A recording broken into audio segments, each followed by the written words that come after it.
Time and ஒர்க்ல அடுத்த some பார்க்கலாம். இந்த கொஸ்டின் ப்ரீவியஸா ஆர்ஆர்பி எக்ஸாம்ல கேட்டிருக்காங்க. அதாவது ஏ ஒரு வேலையை தனியா செஞ்சா 15 நாள்ல செஞ்சு முடிப்பாரு. அதே வேலையை பி தனியா செஞ்சா 20 நாள்ல செஞ்சு முடிப்பாரு. ரெண்டு பேரும் ஒன்றாக சேர்ந்து செய்தால் அந்த வேலையை எத்தனை நாட்களில் செய்து முடிப்பாருன்னு கேட்கறாங்க. ஸோ டைம் அண்ட் ஒர்க்ல இந்த மாதிரி சம் கேட்டாங்களா எப்படி குயிக்கா சால்வ் பண்ணலாம் பார்க்கலாம். அது மட்டும் இல்லாம இதை பேஸ் பண்ணி எப்படிலாம் கொஸ்டின்ஸ் கேட்பாங்க அதையுமே பார்க்கலாம். கொஸ்டின்ல ஏ ஒரு வேலையை தனியா செஞ்சா 15 நாள்ல செஞ்சு முடிப்பாரு. அதே வேலையை பி தனியா செஞ்சா 20 நாள்ல செஞ்சு முடிப்பாரு. ரெண்டு பேரும் ஒன்றாக சேர்ந்து செய்தால் எத்தனை நாட்களில் செய்து முடிப்பாரு கேட்கறாங்க. இந்த மாடல் சம் கேட்டாலும் நம்ம ரெண்டு மெத்தட்ல சால்வ் பண்ணலாம். ஸோ ஃபர்ஸ்ட் மெத்தட் என்னது? ஃபர்ஸ்ட் எத்தனை நாள்? ஏக்கான நாள் எத்தனை? 15 பெருக்கல் பிக்கான நாள் 20 வகுத்தல் ஏ பிளஸ் பி. அப்ப என்ன பண்ணும்? ரெண்டையும் ஆட் பண்ணிக்கிறோம். 15 பிளஸ் 20 35. நெக்ஸ்ட் இங்க 5ஆல கேன்சல் பண்ணா 3, இங்க 7. ஸோ 3 × 20 60. 60 வகுத்தல் 7. ஸோ 60 7ஆல கேன்சல் பண்ணோமா 7 8, அதாவது 8 7 56. மீதி என்ன வரும்? 4 வகுத்தல் 7. அப்ப ஏவும் பியும் சேர்ந்து அந்த வேலையை 8 4 வகுத்தல் 7 நாட்கள் செஞ்சு முடிப்பாங்க. Option B is the correct answer. இதே இன்னொரு மெத்தட். என்ன மெத்தட்? LCM method. ஸோங்க ஏக்கான நாள் என்ன சொல்லியிருக்காங்க? 15. பிக்கான நாள் 20. ஸோ ரெண்டுக்கும் காமனா எல்சிஎம் எடுத்தோமா? ஸோ என்ன இருக்குதுங்க? 15 அடுத்தது 20. ஃபர்ஸ்ட் 5ஆல கேன்சல் பண்ணலாம். கேன்சல் பண்ணும்போது என்ன வரும்? 3, இங்க 4. இதுக்கு மேல எதுவும் காமனா கேன்சல் பண்ற மாதிரி எதுவும் இல்லை. எல்சிஎம் பொறுத்த வரைக்கும் இப்போ ஒரு மினிமம் 2 வேல்யூவாவது காமனா ஏதோ ஒரு என்னால கேன்சல் ஆகணும். ஸோ இங்க 3 இருக்குது, இங்க 4 இருக்குது. ரெண்டுமே காமனா கேன்சல் பண்ணணும் எதுவும் எண் இல்லை. அப்போ அப்படியே பெருக்குங்க.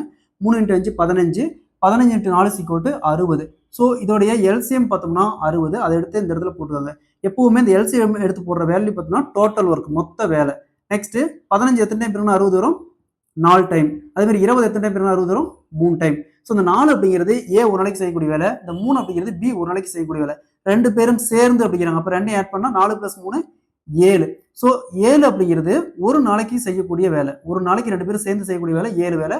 மொத்த வேலை பாருங்க 60. ஸோ அப்போ 60 வகுத்தல் 7 கேன்சல் பண்ணோமா 8 7 56. மீதி 4 வகுத்தல் 7. சேம் ஆன்சர் தான் வருது. இதே மாடல் கொஸ்டின்ல அவங்களுடைய திறமையின் விகிதம் கேட்பாங்க. திறமையின் விகிதம்னா இப்போ எக்ஸாம்பிளுக்கு ஏ ஒரு வேலையை தனியாக 15 நாள் செஞ்சு முடிப்பாரு. அதே வேலையை பி தனியாக செஞ்சா 20 நாள் செஞ்சு முடிப்பாரு. ஸோ ஏ மற்றும் பி உடைய திறமையின் விகிதம் காண கேட்பாங்க. ஸோ ஏக்கான நாள் எத்தனை? 15. பிக்கான நாள் 20. ஸோ திறமையின் விகிதம்னா இது அப்படியே ஆர்டரை மாற்றி எழுதிக்கிறோம். என்னது? 20 இங்க 15:20 இருக்குது. மாற்றி எழுதணுமா 20:15. ஸோ இங்க என்ன கேட்குறாங்க? விகிதம் கேட்குறாங்க. அப்போ அப்படியே கேன்சல் பண்ணுமா 4. 5ஆல கேன்சல் பண்ணும் 4, இங்க 3. ஸோ அவங்களுடைய திறமையின் விகிதம் பார்த்தோம்னா 4:3. நெக்ஸ்ட் இதுல யார் முதல்ல வேலையை செய்து முடிப்பான்னு கேட்குறாங்க. ஸோ இதுல 2 ஆப்ஷன் வச்சு நம்ம போடலாம். அதாவது ரேஷியோ வச்சும் போடலாம், இந்த நாட்கள் வச்சும் போடலாம். ஸோ யார் முதலில் வேலையை செய்து முடிப்பாருன்னு கேட்டாங்களா? இப்போ பாருங்க ஏ 15 நாள்லயே அந்த வேலையை சீக்கிரம் செஞ்சு முடிச்சிடறாரு. குயிக்கா செஞ்சு முடிச்சிடறாரு. பி பார்த்தோம்னா 20 நாள் எடுத்துக்கிறாரு. அப்போ யார் வேலையை சீக்கிரம் செஞ்சு முடிப்பாங்க? ஏ தான் செஞ்சு முடிப்பாங்க. இதே ரேஷியோல பாருங்க. ரேஷியோல சால்வ் பண்ணா இப்போ ஏ ஒரு நாளைக்கு 4 வேலை செய்யறாரு, பி ஒரு நாளைக்கு 3 வேலை செய்யறாரு. ஸ்லோவா செய்யறாரு, மெதுவா தான் செய்யறாரு. இப்போ யார் ஃபாஸ்டா வேலை செய்யறாங்க? ஏ தான் ஃபாஸ்டா வேலை செய்யறாங்க. அப்போ இவரு தான் சீக்கிரம் குயிக்கா அந்த வேலையை செய்து முடிப்பாங்க. இந்த மாதிரி கேட்பாங்க. அப்போ யார் முதலில் வேலையை செய்து முடிப்பார், இல்லை யார் லேட்டா வேலையை செய்து முடிப்பான்னு கேட்பாங்க. ஸோ ஒரு கொஸ்டின் வச்சு இந்த மாதிரி டிஃப்ரெண்ட் ஆங்கிள் கொஸ்டின்ஸ் கேட்பாங்க. இதே மாதிரி இந்த சம் பாருங்க. எக்ஸ் ஒரு வேலையை தனியா செஞ்சா 75 நாள் செஞ்சு முடிப்பாரு. அதே வேலையை ஒய் தனியா செஞ்சா 50 நாள் செஞ்சு முடிப்பாரு. ரெண்டு பேரும் சேர்ந்து செஞ்சா எத்தனை நாட்கள் செய்து முடிப்பாங்க? இதே மாதிரி தான் இந்த சம் சால்வ் பண்ணி இதுக்கான ஆன்சர் கமெண்ட்ல போடுங்க. இந்த ரெண்டு மெத்தடுமே அப்ளை பண்ணுங்க. எல்சிஎம் மெத்தட் பிளஸ் டைரக்டா பெருக்கல் மெத்தடுமே அப்ளை பண்ணுங்க.